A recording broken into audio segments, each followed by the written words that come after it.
पुन्हा एकदा आपले स्वागत. मित्रांनो, EPS 95 पेन्शन धारकांसाठी एक मोठी बातमी. EPFO अहवालातील मोठा खुलासा. EPS 95 पेन्शनवर धक्कादायक वास्तव पुढे. जाणून घेऊया हा धक्कादायक वास्तव काय या व्हिडिओच्या माध्यमातून. त्याकरता मित्रांनो हा व्हिडिओ शेवटपर्यंत पहा. तर मित्रांनो, कर्मचारी भविष्य निर्वाह निधी संघटना म्हणजे EPFOच्या 2024-25 च्या वार्षिक अहवालातून EPS 95 पेन्शनधारकांबाबत धक्कादायक वास्तव समोर आले आहे.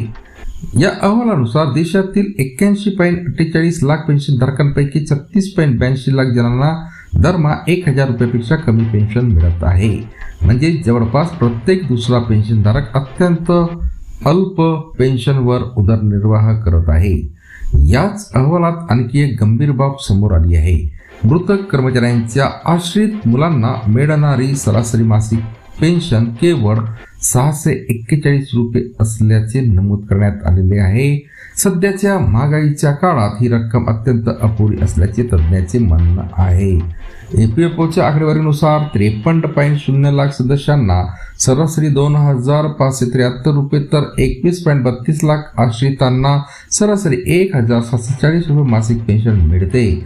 मात्र मोठ्या संख्येने लाभार्थ्यांना यापेक्षा कमी पेन्शन मिळत असल्याने सामाजिक सुरक्षेबाबत प्रश्न उपस्थित होत आहे.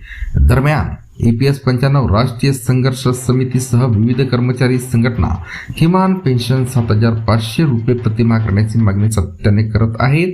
यापूर्वी संसदीय समितीने किमान पेन्शन 3,000 रुपये करण्याची शिफारस केली होती. मात्र याबाबत अद्याप केंद्र सरकारने अंतिम निर्णय घेतलेला नाही. महागाई वाढत असताना अत्यल्प पेन्शनवर जीवन जगणाऱ्या लाखो पेन्शनधारकांसाठी हा अहवाल चिंतेचा विषय ठरत असून किमान पेन्शन वाढीच्या मागणीला त्यामुळे पुन्हा एकदा बळ मिळालेले आहे. मित्रांनो, व्हिडिओ आवडला असेल तर नक्की लाईक करा, चॅनलला सबस्क्राईब करा. पुन्हा भेटूया नवीन अपडेट्ससह पुढच्या व्हिडिओमध्ये. धन्यवाद.